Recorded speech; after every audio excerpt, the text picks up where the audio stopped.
Monsieur, pouvez-vous réparer mon jouet? C'était le dernier cadeau que papa nous avait offert. Une petite file demanda au PDG millionnaire dans le café. Le café était calme, niché dans un coin d'une rue étroite où le bruit de la ville s'atténuait en murmure. L'horloge indiquait plus de 16 heures. Un jazz doux jouait à faible volume dans les haut-parleurs, se mêlant à l'odeur du café et du trottoir humide. Elliot Walker était assis à sa table habituelle près de la fenêtre, une tasse en porcelaine posée sur sa soucoupe.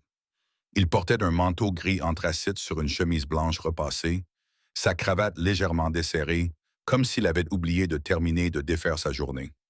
Sa posture était droite mais pas rigide, maintenue par une immobilité qui venait de l'habitude et non du confort. Ses yeux, cependant, le trahissaient, distants, fatigués, ailleurs. Il venait d'ici tous les samedis, à la même heure, avec le même café noir, à la même place. Il n'apportait jamais d'ordinateur portable, ne prenait jamais d'appel. Il s'asseyait simplement pour regarder la pluie, réfléchir ou essayer de ne pas le faire. La porte sonna. Une petite fille entra à pas prudents, serrant quelque chose dans ses bras. Ses boucles blondes rebondissaient légèrement à chaque mouvement. Elle ne devait pas avoir plus de 4 ans. Son manteau était trop grand, les manches cachaient ses mains, et ses baskets roses étaient interraflées au niveau des orteils. Elle passa devant le comptoir et s'arrêta devant la table d'Elliot. Elle serrait dans ses bras un ours en peluche dont une oreille ne tenait plus qu'à un fil. Elle leva les yeux vers lui et lui dit très sérieusement, « Monsieur, pouvez-vous réparer mon jouet? C'était le dernier cadeau que papa nous a fait. » Elle marqua une pause. Maman dit qu'il ne faut pas jeter les objets auxquels on tient. Elliot cligna des yeux. Le silence s'installa entre eux. Ce n'était pas l'ours qui l'avait ému. C'était la façon dont elle l'avait dit, avec révérence, avec une tristesse trop profonde pour quelqu'un de sa taille. Une sorte de respect pour l'amour que certains adultes n'apprennent jamais. Il regarda l'ours, puis la fillette. Ses doigts le serraient fort, comme s'il risquait de se défaire si elle le lâchait. Il n'y avait aucune peur dans ses yeux, seulement de l'espoir. Un espoir calme et constant. Mia appela une voix douce. La fillette se retourna. Une femme d'une trentaine d'années s'approcha, grande, gracieuse et modeste, avec des cheveux blonds pâles attachés en une queue de cheval lâche. Son manteau beige était simple, son visage dépourvu de maquillage. Pourtant, ses yeux étaient chaleureux et ses traits reflétaient une résilience calme. « Je suis vraiment désolée, dit-elle doucement à Elliot. Elle a dû s'éloigner. J'espère qu'elle ne vous dérange pas. » Elliot regarda tour à tour la femme et l'enfant. « Elle m'a demandé de réparer son ours, dit-il d'une voix un peu plus calme que d'habitude. » La femme regarda le jouet, puis sa fille. Elle sourit, timidement, d'un air désolé. Il a beaucoup souffert, mais elle ne peut pas dormir sans lui. C'était un cadeau de papa, répéta Mia, levant les yeux vers Elliot avant qu'il ne parte au ciel. Le sourire s'effaça des lèvres de la femme, mais sa main vint se poser doucement sur l'épaule de Mia. Elliot resta silencieux pendant un moment. Puis, il tendit lentement la main. « Je peux? » demanda-t-il. Mia regarda sa mère. Anna acquiesça et la fillette lui tendit l'ours avec le soin de quelqu'un qui transmet un secret. Il le prit délicatement. L'oreille ne tenait plus que par quelques fils, la fourrure était usée. Il avait clairement été aimé encore et encore. « Je vais le réparer, dit-il. » Les yeux de Mia s'illuminèrent, non pas d'une joie enfantine, mais d'une gratitude tranquille, comme si elle comprenait plus qu'elle ne le devrait. « Merci, monsieur, murmura-t-elle. Puis elle ajouta, presque pour elle-même, « Je vais mieux en prendre soin cette fois-ci. » Elliot déglutit, ses doigts se refermèrent légèrement autour de l'ours et quelque chose se serra dans sa poitrine. Quelque chose qui était resté longtemps silencieux. Il se leva lentement. « Je le ramènerai la semaine prochaine, dit-il. » Anna eut l'air surprise. « C'est très gentil de votre part. » Il fit un petit signe de tête puis se retourna. La porte sonna derrière lui alors qu'il s'avançait dans la lumière grise. Les nuages étaient bas, mais pour la première fois depuis longtemps, Elliot Walker ne marchait pas par routine, mais avec un but précis. Elliot se tenait seul dans son appartement, les lumières de la ville scintillant derrière les hautes fenêtres. Il n'avait pas pris la peine de fermer les rideaux. Il ne le faisait jamais. Le silence ne le dérangeait plus. C'était devenu quelque chose qu'il comprenait, quelque chose de familier. Il posa délicatement l'ours en peluche sur la table à manger, dégagea la surface et approcha une chaise. Il avait l'impression de se préparer pour une opération délicate. Il retroussa ses manches, ouvrit un petit kit de couture dans le tiroir et fixa l'oreille déchirée. Ce n'était qu'un jouet, du tissu, du fil, du rembourrage, et pourtant il semblait plus lourd qu'il n'aurait dû l'être dans ses mains. Il enfila lentement l'aiguille et commença à coudre, boucle après boucle, avec précaution. Ses doigts étaient raides, hésitants. Ils étaient habitués au clavier, pas à ce genre de réparation, mais il continua avec calme et concentration. À chaque point, quelque chose en lui se détendait, non pas dans ses mains, mais dans sa poitrine. Il se souvenait du bruit des bottes sur le parquet, de la porte qui grinçait en s'ouvrant tard dans la nuit. Son père, droit et impénétrable dans son uniforme. Les rares étreintes qu'ils avaient partagées avaient été brèves, rigides. Le silence pendant le dîner était toujours ordonné, jamais chaleureux. Le colonel Walker n'élevait pas la voix. Il n'en avait pas besoin. Sa seule présence imposait le respect. La discipline était sa façon d'aimer. Le respect, sa forme de connexion, et Elliot avait essayé pendant longtemps jusqu'au jour où il a dit non. Il avait 12 ans lorsqu'il a dit à son père qu'il ne postulerait pas à l'académie militaire. Son père était rentré à la maison en s'attendant à une fête. Au lieu de cela, Elliot a posé un dossier contenant des bourses d'études en informatique sur le comptoir. Le silence qui a suivi a duré des semaines. « Je ne te demande pas ton avis », avait dit son père. « Je sais », avait répondu Elliot, « mais je ne te demande pas non plus ta permission. » Ils n'avaient plus été les mêmes depuis, même après qu'Elliot eut obtenu son diplôme du MIT, créé son entreprise et soit devenu millionnaire à 25 ans. Son père ne lui avait jamais dit « Je suis fier de toi ». Seulement, ne prends pas la grosse tête. Mais Elliot continuait de venir, pour les anniversaires, les vacances, toujours des visites brèves, toujours mesurées. Comme deux personnes partageant une maison, pas un foyer. L'aiguille lui piqua le doigt, il grimaça, suça le sang et continua. Il repensa à son 10e anniversaire. Cette année-là, son père était à la maison. Pas de fête, pas de bougies, juste une boîte toute simple après le dîner. À l'intérieur se trouvait un modèle réduit d'avion de qualité militaire. Son père lui avait dit « Ne le casse pas ». Elliot ne l'avait pas cassé, mais il l'avait perdu des années plus tard lors d'un déménagement. Pourtant, il se souvenait de la sensation fraîche du métal, de l'odeur âcre de la colle, de son incroyable fragilité. Pourquoi n'avait-il jamais dit à son père à quel point cela comptait pour lui? Pourquoi ne l'avait-il jamais gardé en sécurité? Il termina le dernier point et replia délicatement l'oreille à sa place. Ce n'était pas parfait, mais cela tenait et cela comptait plus qu'il ne l'avait imaginé. Il se cala dans sa chaise et fixa l'ours. La pièce était toujours silencieuse, mais cette fois, le silence semblait différent, creux, pas paisible. Il prit l'ours, passa ses doigts sur les coutures et murmura « J'aurais dû le laisser tel quel ». Il ne savait pas s'il parlait du jouet ou de quelque chose de plus profond. Il resta assis là pendant un long moment, se contentant de respirer. Puis, une pensée lente et lourde lui vint à l'esprit. Qu'aurait-il ressenti s'il avait dit « Je t'aime, papa » pas dans sa tête, pas à travers un effort ou un silence, juste le dire. Mais c'était une phrase qu'il n'avait jamais appris à utiliser. Pas encore. Le samedi suivant, Elliot arriva au café à 16 heures pile, comme d'habitude. Mais cette fois-ci, il n'avait pas seulement son apparence calme habituelle et ses pensées vides.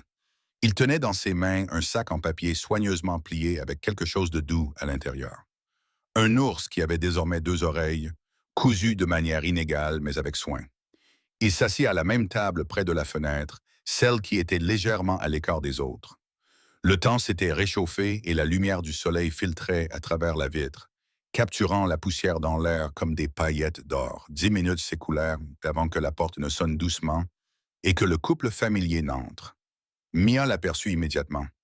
Elle tira sur le manteau de sa mère, lui chuchota quelque chose, puis lâcha prise et traversa le café en courant, avec l'urgence d'une enfant qui retient son excitation. Elliot se leva lorsqu'elle s'approcha. Il se pencha légèrement et lui tendit le sac. Ses mains s'y glissèrent lentement, comme pour déballer un trésor.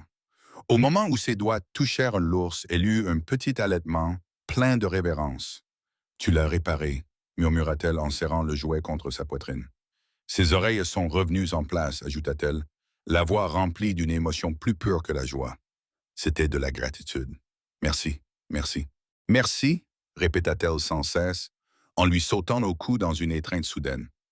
Il se figea un instant, surpris, puis posa doucement une main sur son dos. De rien, murmura-t-il, ne sachant pas quoi dire d'autre. Anna les rejoignit, un peu essoufflée. Elle sourit, mais ses yeux brillaient.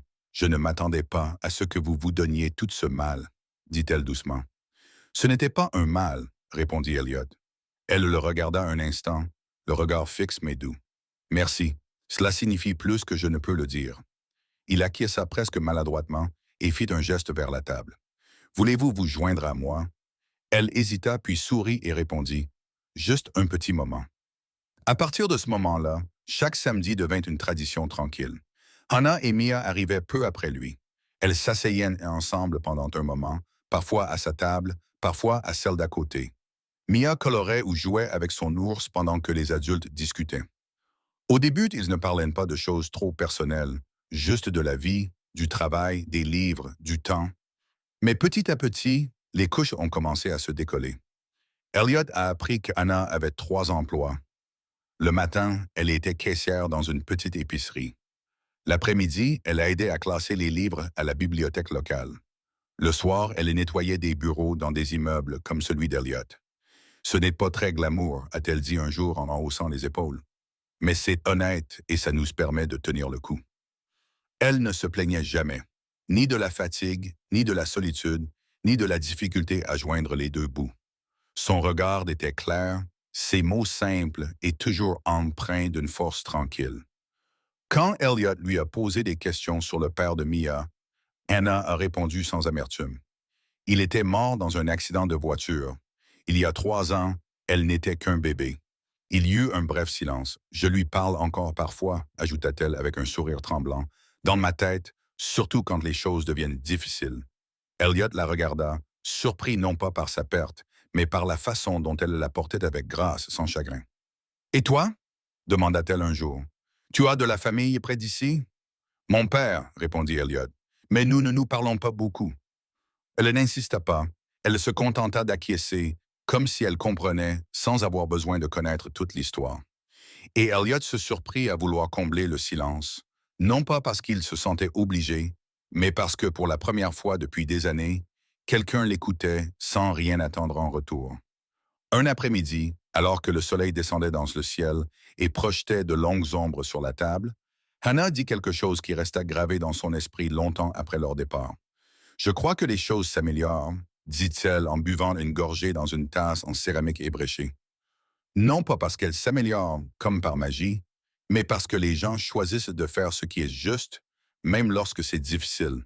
C'est ainsi que la vie s'améliore. Un choix à la fois. Elliot ne dit rien, mais ce soir-là, de retour dans son appartement, il se surprit à repenser à ses paroles. Non pas parce qu'elles étaient profondes, mais parce qu'elles étaient vraies. Et peut-être, juste peut-être, commençait-il à y croire lui aussi. L'air printanier était doux ce dimanche matin. Le genre d'air qui donne l'impression que le monde vient d'être lavé. Le ciel était clair, la brise légère, et le parc bourdonnait des rires des enfants et du bruissement des feuilles.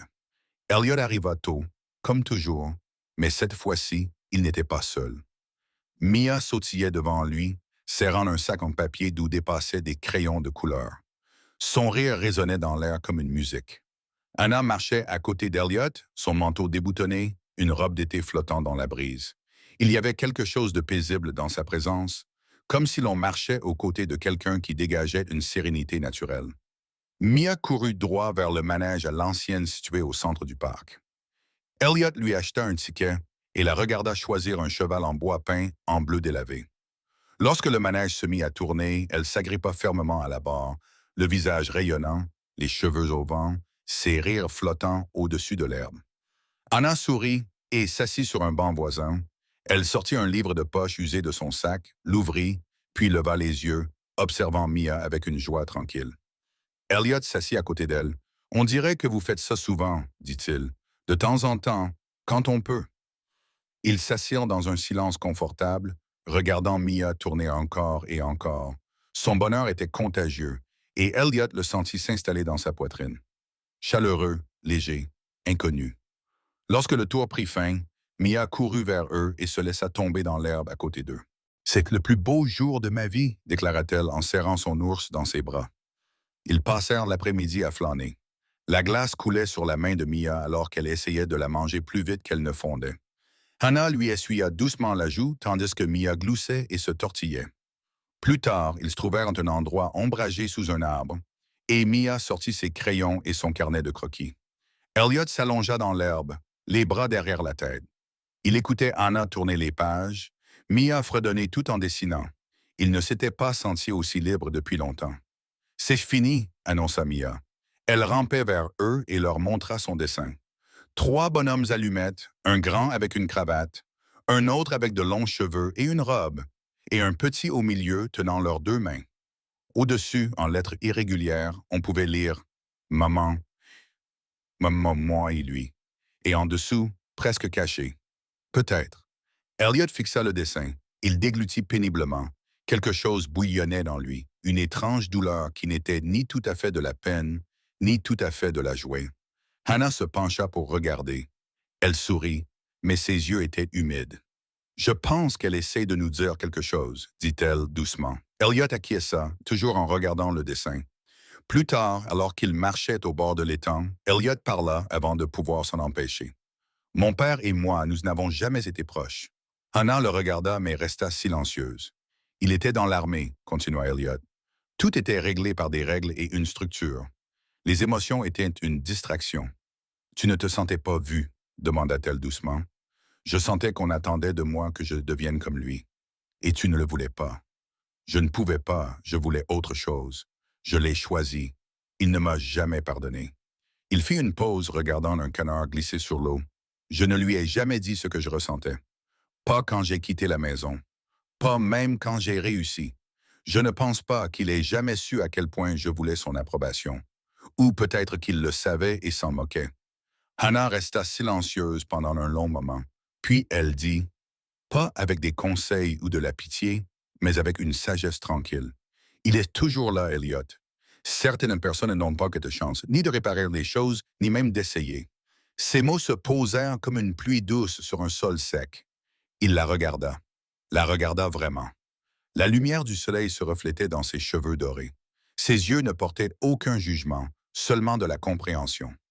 À ce moment-là, Elliot comprit qu'elle n'essayait pas de le sauver. Elle lui montrait simplement que la guérison était encore possible. Et peut-être, juste peut-être, qu'il n'était pas trop tard. Les coups frappés à la porte de l'appartement étaient inattendus. Elliot n'avait pas vu son père depuis près d'1 an. Pas depuis le bref déjeuner de Noël obligatoire, où ils avaient échangé 3 mots et encore moins de regards. Mais maintenant, alors qu'il ouvrait la porte et trouvait le colonel Richard Walker debout dans le couloir, vêtu d'un blazer bleu marine impeccable, de chaussures cirées et arborant son expression stoïque habituelle, Elliot eut le souffle coupé. « Puis-je entrer ?» demanda son père. Elliot hésita, puis s'écarta. Ils restèrent assis en silence pendant quelques minutes. Le colonel balaya la pièce du regard, moderne, minimaliste, impeccable, avant de poser les yeux sur son fils. « J'ai entendu dire que tu passais du temps avec une femme, » dit-il d'un ton neutre. Elliot serra les mâchoires. « Elle s'appelle Hannah.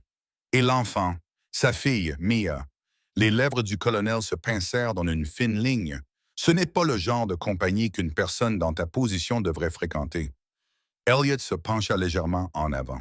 « Quelle position exactement? »« Tu es un marcheur, » son père répondit. « Tu portes un héritage. J'ai passé ma vie à bâtir un nom, une discipline, une dignité, et tu es prêt à tout gâcher pour... » « Arrête, » dit Elliot d'une voix ferme. « Ne termine pas cette phrase. » Le colonel plissa les yeux, mais ne dit rien d'autre. Il se leva, ajusta ses boutons de manchette et partit sans un mot. 3 jours plus tard, Hannah fermait à clé la porte du petit appartement qu'elle louait dans l'est de la ville. Le soleil de l'après-midi était déjà bas et Mia allait bientôt terminer son cours d'art. Alors qu'elle marchait sur le trottoir, une élégante voiture noire s'arrêta discrètement à côté d'elle. La vitre s'abaissa. 2 hommes dans costume sombre se trouvaient à l'intérieur. « Mademoiselle Hannah », dit l'un d'eux d'un ton formel, comme s'il avait répété son discours. « Nous représentons une famille préoccupée par votre récente relation avec M. Elliot Walker. » Elle se figea. « Nous sommes ici au nom de son père. Il offre une somme généreuse. L'homme lui tendit une enveloppe crème. Aucune obligation. Juste une sortie discrète et sans encombre. Anna prit l'enveloppe et l'ouvrit. À l'intérieur se trouvait un chèque à 6 chiffres, peut-être plus. Elle le fixa pendant un moment. Puis, sans un mot, elle plia soigneusement le chèque et le rendit. « Je ne veux pas de son argent, dit-elle. Je veux que ma fille grandisse dans un environnement aimant. C'est tout. » Le deuxième homme se pencha en avant, la voix plus dure. « Vous feriez bien de reconsidérer votre décision pour votre bien et celui de vos filles. » C'est alors qu'elle se retourna et s'éloigna. 2 jours plus tard, il pleuvait. Hannah quitta le travail plus tôt pour aller chercher Mia. Alors qu'elle traversait le parking derrière l'école, la même voiture noire se glissa à nouveau à côté d'elle. Cette fois-ci, sans avertissement, sans invitation. L'un des hommes sortit. « Nous avons dit que cela pourrait être facile. » Avant qu'elle n'ait pu répondre, il lui saisit le bras, pas violemment, mais fermement. « Lâchez-moi, dit-elle d'un ton sec. Puis, soudain, une autre voix a coupé le bruit de la pluie. « Lâche-la. » L'homme s'est figé. Elliot se tenait à 3 mètres de là, trempé, les yeux sombres de rage. « Si tu la touches encore une fois, » a dit Elliot d'une voix basse, ferme et d'un calme mortel, « je te jure que tu le regretteras. » L'homme a reculé instantanément. Elliot s'est interposé entre eux, en roulant un bras autour d'Hannah pour la protéger. Elle tremblait, mais pas de peur, de colère. Alors que la voiture s'éloignait à toute vitesse, Elliot se tourna vers elle. « Ça va? » Elle acquiesça. « J'aurais dû te le dire. »« Non, dit-il, c'est lui qui aurait dû me le dire. » Le lendemain matin, Elliot se tenait devant le grand portail en fer de la propriété de son père. La pluie flottait encore dans l'air, s'accrochant aux branches, aux chemins de pierre, à la peau de ses jointures alors qu'il sonnait à la porte. Le colonel ouvrit la porte lui-même. « Vous avez envoyé des hommes pour la menacer, » dit Elliot. Son père le fixa, le regard impénétrable. « Je leur ai dit de lui parler. Ils ont essayé de la traîner dans une voiture. Elle vous manipule. »« Non, » rétorqua Elliot. « Elle est la première chose honnête dans ma vie depuis des années, et vous avez essayé de détruire cela parce que cela ne correspondait pas à votre conception de la dignité. » Le silence de son père était une confirmation suffisante. Elliot prit une lente inspiration, puis dit ce qu'il n'avait jamais osé dire auparavant. « Je n'ai pas besoin de ton nom. Je n'ai pas besoin de ton argent. Je n'ai pas besoin de ton approbation. » Sa voix se brisa, non pas de faiblesse, mais de force enfin libérée. « Si être ton fils signifie être froid, cruel et seul, alors je préfère ne pas être ton fils du tout. » Les mots restèrent suspendus dans l'air. Le colonel ne dit rien. Elliot se retourna et s'éloigna. La pluie recommençait à tomber, mais pour une fois, elle semblait pure et libératrice. Il ne s'était jamais senti aussi léger. L'appartement était calme, mais les pensées d'Hannah étaient bruyantes. Elle était allongée dans son lit, les yeux fixés au plafond, tandis que le faible bourdonnement du réfrigérateur remplissait le silence. Dehors, la ville s'endormait, des klaxons lointains, des pas sur le trottoir, un chien solitaire qui aboyait, mais dans son esprit, rien n'était calme. Elle tourna la tête. Mia était recroquevillée à côté d'elle, respirant doucement, serrant dans ses bras l'ours en peluche recousu qui était devenu partie intégrante de leur vie à plus d'un titre. Une petite main dépassait de la couverture posée près du corps d'Hannah. Hannah écarta une mèche de cheveux du front de Mia. « Ma chérie, » murmura-t-elle, la voix brisée, « que dois-je faire? » Les larmes coulèrent avant qu'elle ne puisse les retenir. Elle s'était battue pour tout, chaque facture payée, chaque repas, chaque étincelle de joie dans une vie qui lui avait rarement laissé de place pour la tranquillité. Et juste au moment où elle avait cessé d'espérer trouver de la douceur, celle-ci était arrivée discrètement, gentiment, sous la forme d'un homme qui n'essayait pas de la réparer, mais qui la voyait simplement telle qu'elle était, Elliot. Il l'avait défendue, l'avait choisie, avait choisi Mia, même si cela signifiait s'opposer à sa propre famille. Mais était-ce juste? Vaut-elle le prix à payer? Il venait d'un monde dans lequel elle ne pourrait jamais entrer. La richesse, le pouvoir, un nom de famille qui ouvrait des portes, alors qu'elle avait des corps de nuit, des vestes d'occasion et des rêves qui s'accompagnaient toujours d'avertissements. Anna enfouit son visage dans l'oreiller, étouffant un sanglot. Elle n'avait jamais demandé cela, et pourtant, elle le voulait désespérément. Pas pour le confort, pas pour l'argent, mais pour la façon dont Elliot regardait Mia comme si elle comptait. Pour la façon dont il l'écoutait, pour les rares sourires doux qu'il réservait uniquement à elle deux. Pour l'homme qu'il devenait lorsqu'il était près d'elle, plus doux, plus chaleureux, comme quelqu'un qui devenait enfin entier. Mais pouvait-elle être la raison pour laquelle il avait tout perdu? Elle jeta un coup d'œil à sa fille, endormie, inconsciente de tout cela. « Je veux juste que tu sois heureuse, murmura-t-elle, et je ne veux pas que tu grandisses en me voyant détruire la meilleure chose qui nous soit arrivée. » Elle ne dormit pas cette nuit-là. Le matin arriva, grise et calme. Anna se tenait devant l'évier de la cuisine, préparant du thé de ses mains tremblantes, lorsqu'on frappa à la porte. Elle ouvrit et trouva Elliot, les cheveux humides de la brume, la veste ouverte. Il avait l'air fatigué, mais calme, serein. « Je peux entrer ?» demanda-t-il. Elle s'écarta. Mia dormait encore. L'appartement semblait plus petit que d'habitude, plus calme. Elliot la regarda longuement. « Tu es silencieuse, dit-il. Je comprends. » Elle baissa les yeux. « Je ne veux pas être la raison pour laquelle tu abandonnes ta vie, ton père, ton nom. Tu as un monde dans lequel je n'ai pas ma place. » Il fit un pas vers elle. « Ce monde n'a aucun sens si je suis seule. » Elle leva les yeux vers lui, les yeux écarquillés. « Tu n'as rien à prouver, dit-il. Tu n'as pas besoin de devenir quelqu'un d'autre. Je ne te demande pas de t'adapter à ma vie. Je veux en construire une avec toi. » Des larmes coulaient sur ses joues. « J'ai peur, aimait-elle. Pas de toi, de tout gâcher, de te faire regretter. » Elliot essuya doucement ses larmes. « J'ai pris beaucoup de décisions, dit-il. La plupart étaient incalculées.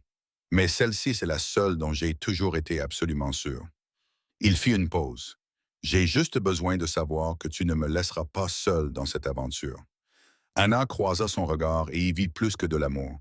Elle y vit un besoin, non pas du désespoir, mais de l'espoir, une aspiration à quelque chose de réel.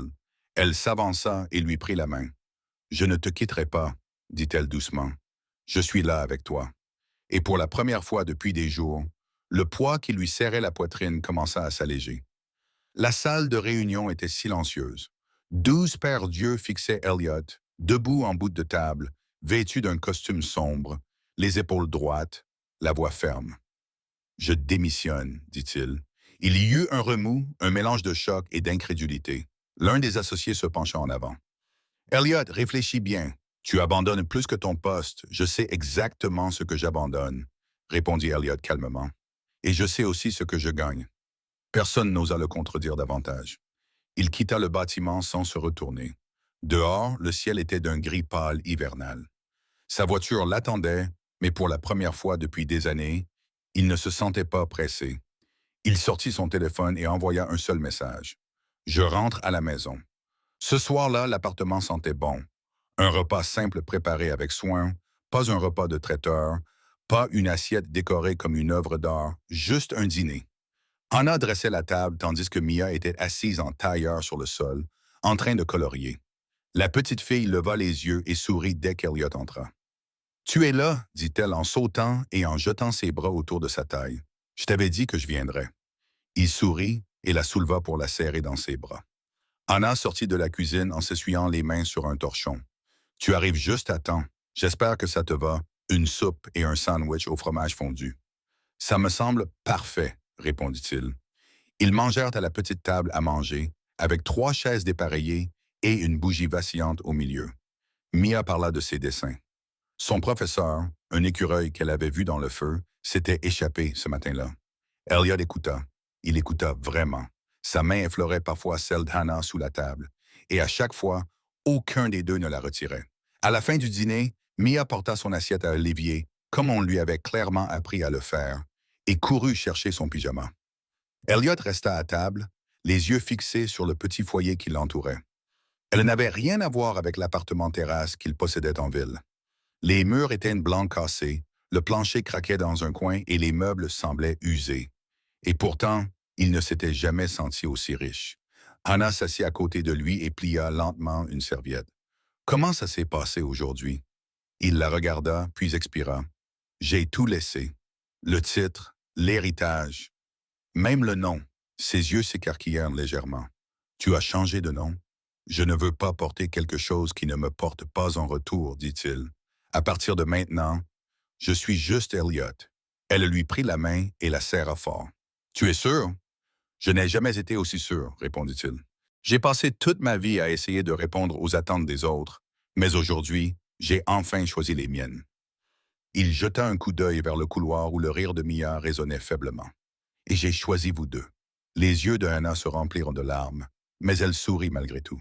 Plus tard dans la soirée, après avoir fait de la vaisselle et couché Mia, ils s'assirent ensemble sur le vieux canapé, une couverture sur les jambes, la télévision allumée en fond sonore. Elliot pencha la tête en arrière, regarda autour de lui, puis baissa les yeux vers Hannah, qui se reposait à côté de lui. Ça, murmura-t-il, plus à lui-même qu'à elle, c'est ça le sentiment d'être chez soi.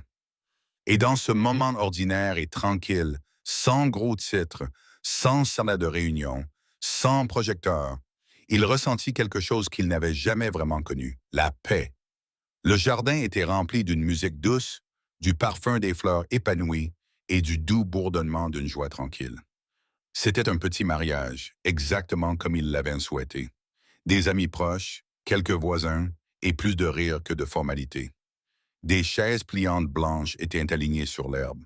Des guirlandes lumineuses étaient suspendues entre les arbres, dansant dans le soleil de fin d'après-midi. Anna se tenait sous une simple arche en bois. Ses cheveux blonds étaient rassemblés en une tresse lâche, quelques mèches flottant dans la brise. Elle portait une robe en dentelle qui scintillait sans effort, intemporelle et belle comme elle. Mia se tenait fièrement à ses côtés dans une robe jaune pâle, serrant un petit bouquet et rayonnant comme si elle avait attendu ce jour toute sa vie. Elle avait insisté pour descendre l'allée avec eux deux, sa mère d'un côté, Elliot de l'autre, et Elliot, vêtu d'un costume bleu marine classique, sans cravate, avec juste un doux sourire, semblait plus léger que jamais. Non pas parce que le poids de la vie avait disparu, mais parce qu'il avait enfin choisi quel poids porter.